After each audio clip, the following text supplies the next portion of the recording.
Hello, Furpocalypse. Thank you all for joining us this evening for a very big Zoom call. Maybe not so big as you're looking at the screen and seeing all of our faces or fursuit heads or maybe blank templates with our just names here. But all of you are here with us, which is the convention spirit, even if we are virtual this time around. As you can see, we've got all of our usual suspects here. We've got our staff members, we've got our board members here, who have all played a little bit different roles this time around. It is different. It surely is. We have Nico, who usually plays head of security here, having done entirely different sets of duties this time around. Time, who does main events, the kangaroo that you can see, who is still doing main events but has had to alter some things and thankfully doesn't have to worry about lighting this year. We have Dragoon, who does registration and has the easiest job out of everybody this time around. And of course, we've got our charity run by Kovu and Maibu. And everybody else that you see here, they have all pitched in their own way. They have helped out in ways that they are not quite used to and somewhat used to, but altered to make sure that even though it is a virtual con, we still have the con spirit and we still bring you an excellent Halloween weekend. Because no matter the circumstances, you can't cancel Halloween. And to tell you more about what we'll be doing this weekend, I'm going to pass this off to our con chair, Silver Wolf. Thank you, Nick. Welcome, everyone, to the virtual Furpocalypse 2020 event.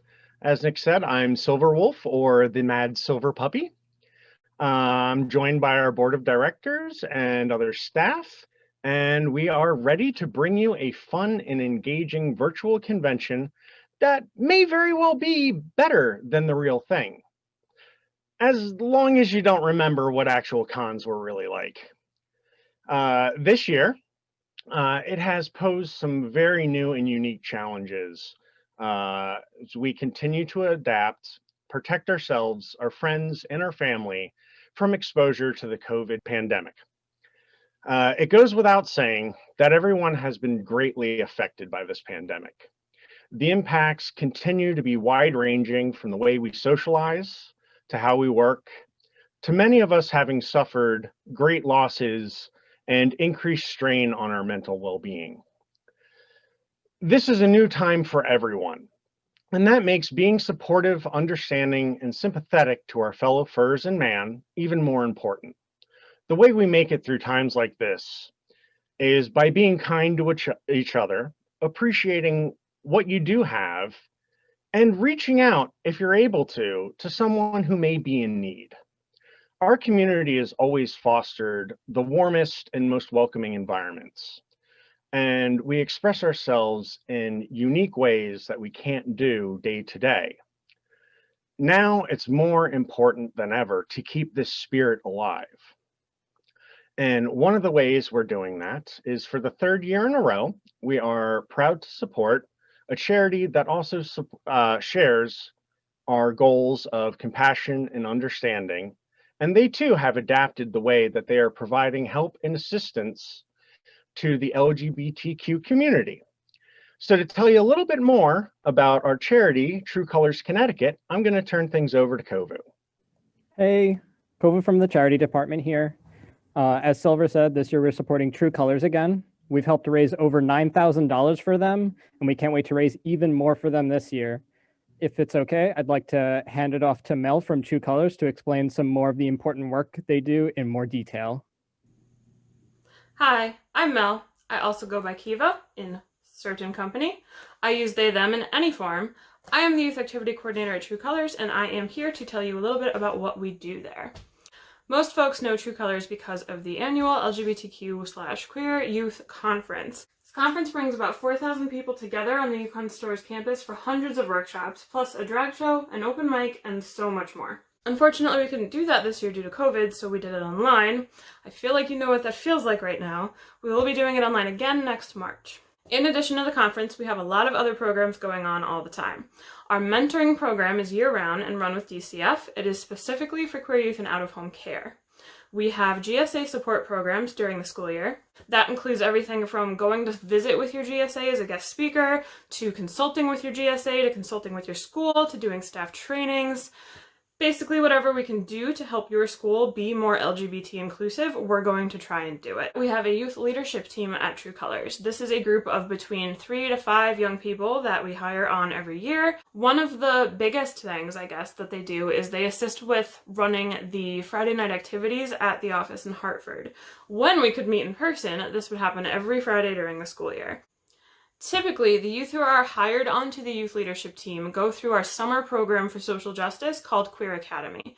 This is a group of anywhere from 8 to maybe 16 young people who are interested in learning more about social justice through a queer perspective. The program includes guest speakers, weekly field trips to places like UConn's Rainbow Center, and a weekly art session with a local artist. That's how we got this masterpiece behind me. Look, it's me. The question on everyone's mind, as we all sit at home watching Furpocalypse happen through a computer, is how did coronavirus impact queer youth and the work that you do with them? It impacted it a lot. The biggest difference, obviously, is that we can't meet in person. All of our youth groups and GSA support has moved to be online. We're still doing the work, it's just happening very differently. In addition to Friday night activities, we have added 2 more groups to our week. Every Tuesday is game night, which rotates between RPGs, think a watered-down version of Dungeons and Dragons, to paper games like Scattergories, to board games, to online team games like Jeopardy and Trivia. Every Wednesday is a peer support group. That group is peer facilitated, so it's not an actual therapy group, but it is supported by both myself and a counselor from YWCA SACS, so there are always adults in the room, and we definitely support and guide the conversation as needed, but we also want to make sure that it's a space that youth can kind of mold into what it needs to be. We are doing what we can to continue serving and protecting and helping and uplifting and supporting queer youth around the state and beyond. Definitely a silver lining of this whole thing is that we are always coming up with new creative ways to connect, new creative things to do during those meetings to keep youth engaged, and new creative ways to support youth in school. There is always more to say about True Colors and what we do, but I promised I would keep this sort of short, so I'm going to be quiet for now, but I think I'm going to get the opportunity to meet some of you later today, so if you have any questions, please ask me there. In the meantime, I just want to say thank you to you all for what you're doing, for supporting True Colors, for doing Furpocalypse every year and using it to support all kinds of different charities and agencies throughout your time. If you want to keep up with youth activities, the best way to do it is to follow us on Instagram at TrueColorsGSA. You can also email me at gsa@ourtruecolors.org. I will see you all soon. Thank you for watching. Thanks, Mel. We're so happy to be supporting True Colors again. With everything happening this year, charities need as much help as they can get. Please, if you can give anything at all, no matter how small, please chip in. This year, we're also doing a Meet the Charity and Q&A panel on the main stream. Check it out on Saturday at 1 p.m. From myself and the rest of the charity department, we hope you have an awesome virtual Furpocalypse. See you on stream. All right. Thank you, Kovu and True Colors. And as the cute puppy said, we are going to have ways for you guys to donate. Look for the donate button to be able to donate to the charity. And please, please, please click on the button if you're able to give even just a small amount. Do what you can. Our charity is the main reason that we get together. And above all, we want to show our support to such an amazing community, and to provide to our charities in these trying times. Right now, it is more important than ever that we continue our efforts to better the environment around us. And True Colors does an amazing job supporting our LGBTQ community.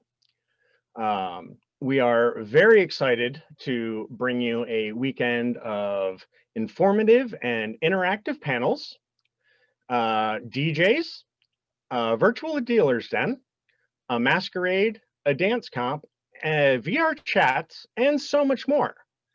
So also please do consider purchasing a sponsor membership to the virtual con. You'll get some pretty cool swag. We've got t-shirts, water bottles, stickers, and 20% of each sponsor membership sold is going directly to our charity.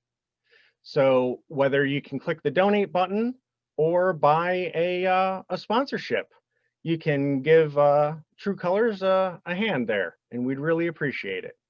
I'm very glad that you guys are here attending the virtual FurPoc 2020 with us. And if all goes well and things are safe enough, I look forward to seeing all of you in our new home at the Crown Plaza in Stamford next year. And I think that's about it, huh, Nico? Did we miss anybody? I just got a weird pop-up on my screen. I think Spots from the art department is trying to join our call, but What is Spots doing? I don't know. He's being a nosy He's cat getting again, an isn't he? invite for this call, though. Well, no. I mean, hold on. Hold on. I think I can accept it. Hold on. Okay. Well, Spots. Wait. Spots.